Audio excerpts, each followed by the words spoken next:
మహాభారతంలో అర్జునుడిని ఓడించిన యోధుడు భగదత్తుడు. అష్టదిగ్గజాలలో ఒకటైన సుప్రతీకమనే ఏనుగును అధిరోహించగల ఏకైక వీరుడు భగదత్తుడు. భీముణ్ణి సైతం తన ఏనుగుతో ఓడించిన వాడు భగదత్తుడు. మహాభారత యుద్ధంలో మహారథుడు భగదత్తుడు. భగదత్త నరకాసురుని కుమారుడు. శ్రీ మహావిష్ణువు వరాహ అవతారాన్ని ధరించినప్పుడు వరాహ స్వామికి భూదేవికి పుట్టినవాడు ఈ నరకాసురుడు. ద్వాపర యుగంలో శ్రీకృష్ణుడు సత్యభామ కలిసి నరకాసురుడిని సంహరించగా నరకాసురుడి కొడుకుగా భగదత్త ప్రాగ్జ్యోతిషపురానికి రాజవుతాడు. నరక రాజవంశ రాజులలో భగదత్త రెండవవాడు. నరకాసురునికి భగదత్తతో పాటు మహాశిరస, మాధవన్, సుమాలి అనే కుమారులు ఉన్నారని కాళికా పురాణం హరిచరిత్ర చెబుతోంది.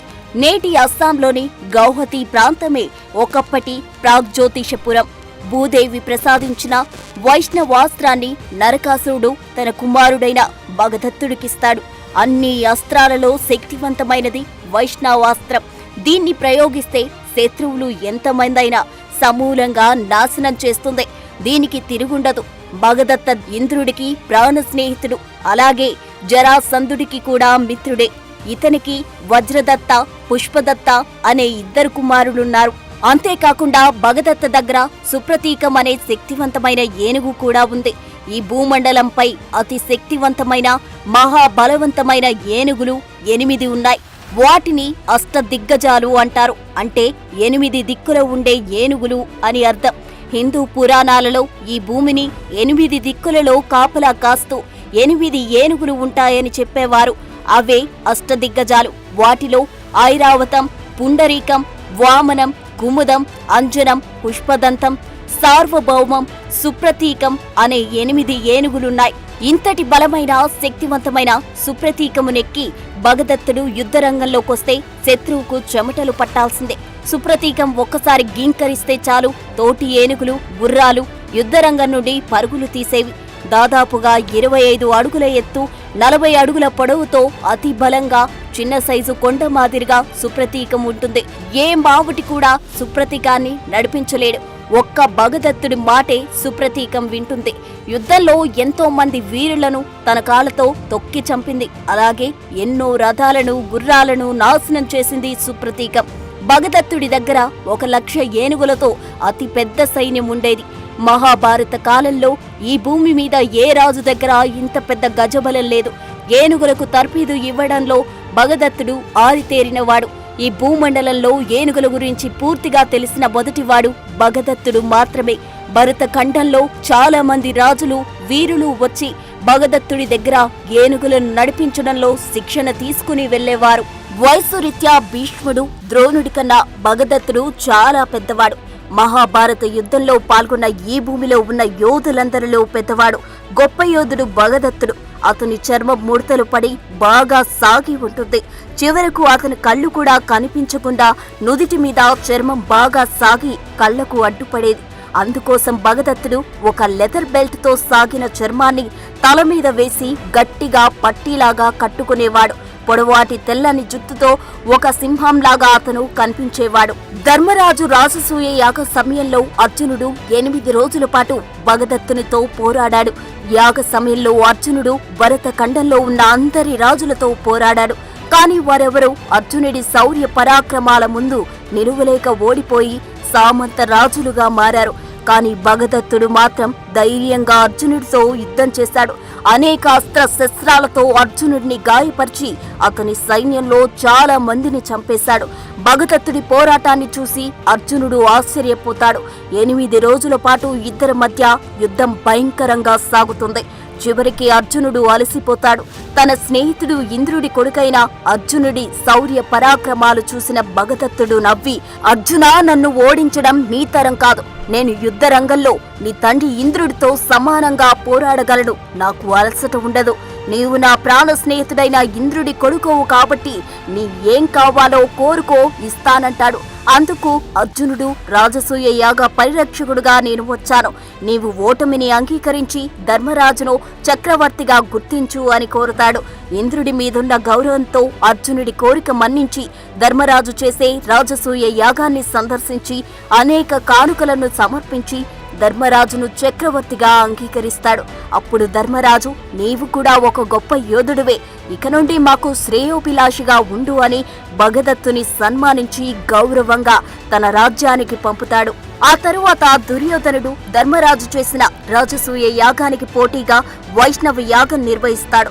ఆ యాగం ప్రకారం రాజ్య విస్తరణలో భాగంగా యాగరక్షకుడిగా కర్ణుడు అనేక రాజ్యాల మీద దండెత్తుతాడు. ఎంతో మంది రాజులను ఓడిస్తాడు. వారందరినీ సామంతులుగా మార్చి కప్పం కట్టించుకుంటాడు. అలా హిమాలయాల వైపు వెళ్లి అక్కడున్న రాజులందరినీ ఓడించి చివరకు ప్రాగ్జ్యోతిష రాజ్యానికి చేరి భగదత్తతో యుద్ధం చేస్తాడు. కర్ణుడికి భగదత్తునికి హోరాహోరీగా యుద్ధం జరుగుతుంది. ఈ భూమండలంలో గొప్ప విలుకాడైన అర్జునుడిని ఓడించిన తనకు కర్ణుడు ఒక లెక్క అంటూ యుద్ధరంగంలోకి దిగిన భగదత్తునికి ఆ తరువాత గాని తత్వం బోధపడలేదు. అసమాన శౌర్య పరాక్రమవంతుడైన కర్ణుడి దాటికి తట్టుకోలేకపోతాడు. అస్త్ర శస్త్ర ప్రయోగాలలో కర్ణుడు నేర్పు చూసి ఆశ్చర్యపోతాడు. కర్ణుడు సామాన్యుడు కాదు, అర్జునుడినే మించిన గొప్ప యోధుడని అనుకుని తన ఓటమిని అంగీకరించి దుర్యోధనుడికి సామంతరాజుగా ఉండటానికి అంగీకరించి పెద్ద ఎత్తున ధనాన్ని సైన్యాన్ని కర్ణుడికిస్తాడు. ఆ తరువాత మహాభారత యుద్ధం జరగబోతుందని తెలిసినప్పుడు భగదత్తుడు ఒక అక్షౌహిణి సైన్యంతో పెద్ద ఎత్తున గజబలంతో కౌరవుల పక్షాన చేరుతాడు. పాండవులు తనకు దగ్గరవారైన అర్జునుడు తన స్నేహితుడు ఇంద్రుడి కొడుకైన తన తండ్రి నరకాసురుణ్ణి చంపిన శ్రీకృష్ణుడు పాండవుల పక్షాన ఉండడంతో కృష్ణుడి మీద కోపంతో భగదత్తుడు కౌరవుల వైపు నిలుస్తాడు. భీష్ముడు భగదత్తుణ్ణి మహారాజి హోదాతో గౌరవిస్తాడు. కృష్ణుడు, బలరాముడు, భీష్ముడు, ద్రోణుడు, అర్జునుడు, కర్ణుడు, అభిమన్యుడు, అశ్వత్థామ, అతికాయుడు, భీముడు, నరకాసురుడు, జరాసంధుడు లాంటి వారితో సమానంగా భగదత్తుడు మహారథిగా నిలిచాడు. మహాభారత యుద్ధం మొదటి రోజున భగదత్తుడు విరాటరాజుతో 100 యుద్ధం చేస్తాడు. ఇద్దరి మధ్య భయంకరంగా యుద్ధం సాగుతుంది. చివరకు భగదత్తుని దాటికి తట్టుకోలేక విరాటరాజు యుద్ధరంగం నుండి పారిపోతాడు. విరాటరాజు సైన్యాన్ని దారుణంగా చంపుతాడు భగదత్తుడు. 2-3 రోజుల యుద్ధంలో భగదత్తుడు పాండవులకు చెందిన సైన్యాన్ని ఊచకోత కోస్తాడు. అనేక రథాలను అతని ఏనుగు సుప్రతీకం నాశనం చేస్తుంది. యుద్ధం 4వ రోజున భీముడు భగదత్తునిపై దాడి చేస్తాడు. భగదత్తుడు భీముణ్ణి దారుణంగా కొడతాడు. ఆ దెబ్బలు తట్టుకోలేక యుద్ధంలో భీముడు మూర్ఛపోతాడు. తండ్రిని ఆ స్థితిలో చూసిన భీముడి కొడుకు ఘటోత్కచుడు అక్కడి నుండి అదృశ్యమై తన రాక్షస మాయతో ఐరావతం, అంజన, మామనుడు, మహాపద్మ వంటి భయంకర ఏనుగులను సృష్టిస్తాడు. ఆ ఏనుగులు కోపంతో ఒక్కొక్కటి 4 దంతాలతో గొప్ప రాక్షసుడైన ఘటోత్కచుడి శక్తితో ప్రేరేపించబడి భగదత్తుని ఏనుగైన సుప్రతీకంపై నలువైపుల నుండి దాడి చేస్తాయి. దంతాలతో పొడుస్తాయి. ఆ బాధ తట్టుకోలేక సుప్రతీకం భయంకరంగా గర్జిస్తూ యుద్ధరంగంలో పరుగులు తీసింది. ఎన్నో రథాలను, ఎంతో మంది సైనికులను ఇష్టం వచ్చినట్లు తొక్కుతూ యుద్ధరంగం నుండి దూరంగా వెళ్లిపోతుంది. ఘటోత్కచుడు తన రాక్షస మాయతో ఎంతో మంది కౌరవ సైనికులను సంహరిస్తాడు. అతని రాక్షస శక్తిని తట్టుకోలేమని గ్రహించిన కౌరవుల సేనాధిపతి భీష్ముడు రాజులందరినీ ఆ రోజు వెనక్కి రమ్మని కోరుతాడు. చివరికి ఆ రోజు ఘటోత్కచునితో చేసిన పోరాటంలో భగదత్తుడు ఓడిపోయాడు. యుద్ధం 7వ రోజు మరోసారి ఘటోత్కచునికి భగదత్తునికి మధ్య పోరు జరుగుతుంది. ఘటోత్కచుడు భగదత్తుడిపై దాడి చేసి అనేక బాణాలు కురిపించాడు.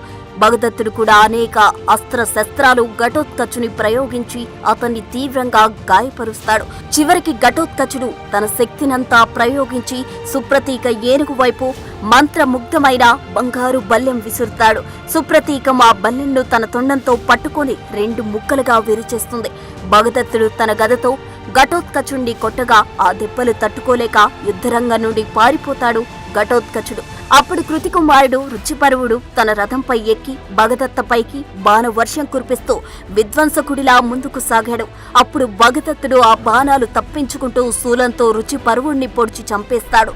రుచిపర్వుడు మరణానికి రగిలిపోయిన సుభద్ర కుమారుడు అభిమన్యుడు, సాత్యకి, ఉప పాండవులు, చేకితానుడు, దృష్టకేతు, అలాగే యుయోత్సుడు అందరూ కలిసి ఏనుగును బాధించడం ప్రారంభించారు. సుప్రతీకను చంపాలనే కోరికతో ఆ యోధులందరూ పెద్దగా కేకలు వేస్తూ తమ బాణాలు బల్లెంలను సుప్రతీక వైపు విసురుతారు.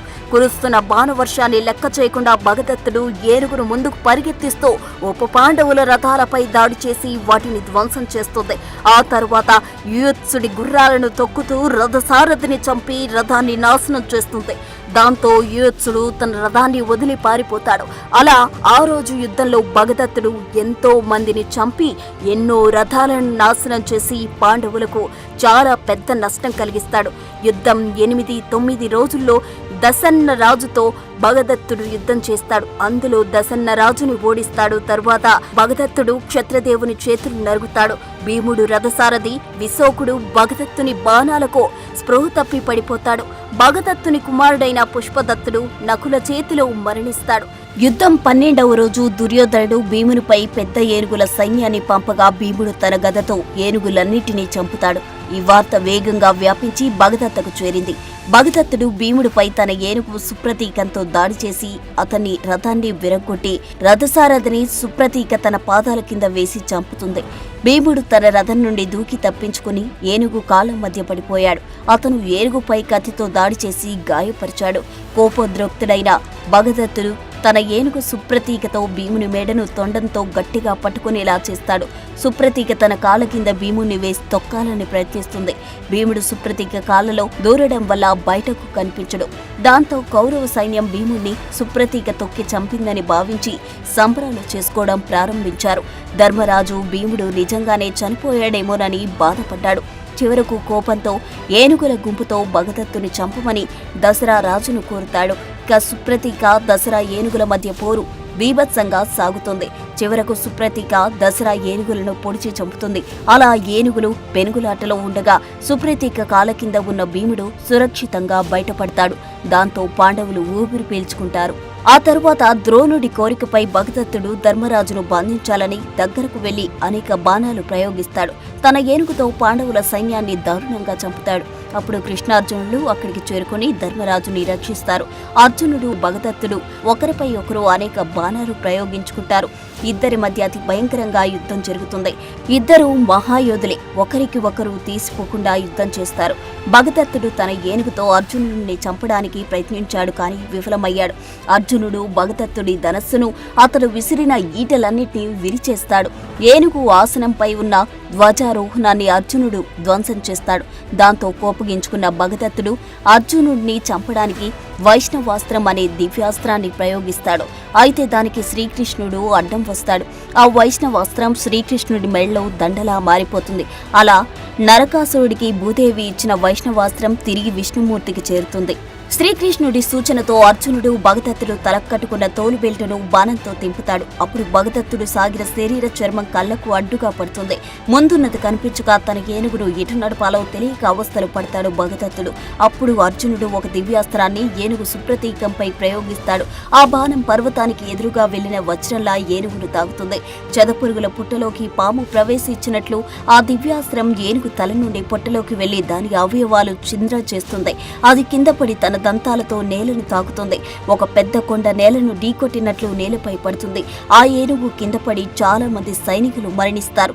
పెద్ద బాధతో గర్జించి తన ప్రాణాలు విడిచిపెడుతుంది సుప్రతీకం.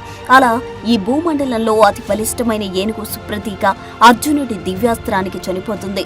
సుప్రతీక చావుతో కోపోద్రిక్తుడైన భగదత్త ఒక పెద్ద బల్లెం తీసుకుని అర్జునుడి మీదకు ఉరికి వస్తాడు.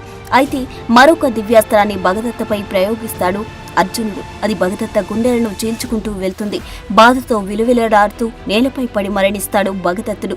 అలా ఒక గొప్ప వీరుడు నేల కురిగాడు. అర్జునుడు తన రథం దిగి చనిపోయిన భగదత్తునికి నమస్కరించి అతని చుట్టూ ప్రదక్షిణలు చేస్తాడు. గొప్ప యోధుడు తన తండ్రి ఇంద్రుడికి స్నేహితుడైన భగదత్తునికి ఆ విధంగా అంజలి ఘటిస్తాడు. ఇక్కడ విధి విచిత్రం ఏంటంటే భగదత్త తండ్రి నరకాసురుడు కృష్ణుడి ఆధ్వర్యంలో సత్యభామ చేతిలో మరణిస్తే ఇప్పుడు భగదత్త కూడా కృష్ణుడి ఆధ్వర్యంలో అర్జునుడి చేతిలో మరణిస్తాడు. ఇలా తండ్రి కొడుకులిద్దరూ కృష్ణుడి ద్వారానే చంపబడ్డారు. భగదత్త మరణం తరువాత మిగిలిన అతని కుమారుడు వజ్రదత్తుడు ప్రోగ్జ్యోతిష రాజు అయ్యాడు. For more videos like this, subscribe Big TV channel.